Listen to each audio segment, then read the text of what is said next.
What's going on, fellas? How you doing? Good to see How are you. you? Great to see you. Nice work in this. Thank you, thank you. All right, since technically you two are the new kids on the block, tell everybody who you are, what you do. I like that, New Kids on the Block. Very nice. So you could have said Backstreet Boys. I'll take New Kids on the Block. It's very my demographic. 98 degrees, whatever you want to be. I now can only think about New Kids on the Block and not Maleficent. What was the question? Off the boy bands, onto this. Now, I happen to be kind of an expert in your characters because I was a Dungeon and Dragons geek. So when people said, "What's a dark fae?" and I said, "Oh, a dark fae is actually a fallen. It's kind of a fallen fairy, which is what Maleficent is." And you guys are cut from the same cloth. Sure. Yeah.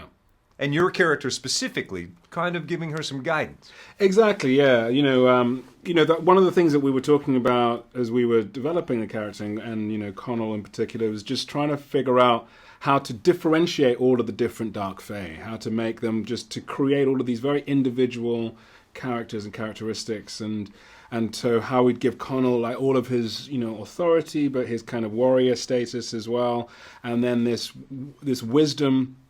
And the way that he imparts that, and the connection that he has with Maleficent, and why, and all of those things, and so trying to put a lot of that into the look and the feel of the character, and then borrows much more of the kind of leans more onto the pugilistic warrior side. I'd say, of sort of an adversary. Your interactions when we first meet you and Maleficent together, kind of clashing a bit, and I love the tension that mounts.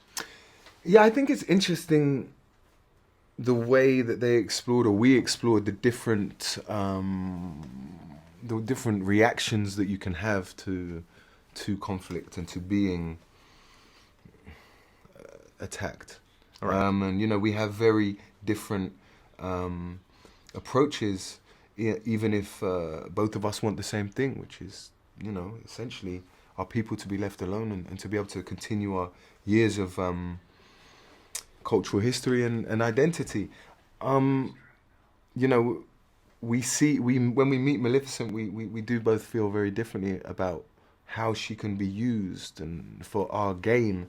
And for me, it's very interesting to see how to explore and how it ended up. That Bora's character, the change in him, right. that the change is possible for all of us, and morally, politically. We can change our minds, if we're open to, if we really look people in the eyes and try and see their intentions and meanings, and if we don't go blind into everything, stubborn with our moral and political views, then we can grow and learn, and we can ultimately have the best outcome. Exactly. The backdrop of this movie makes the world a better place. Let's find some peace, right? Yep.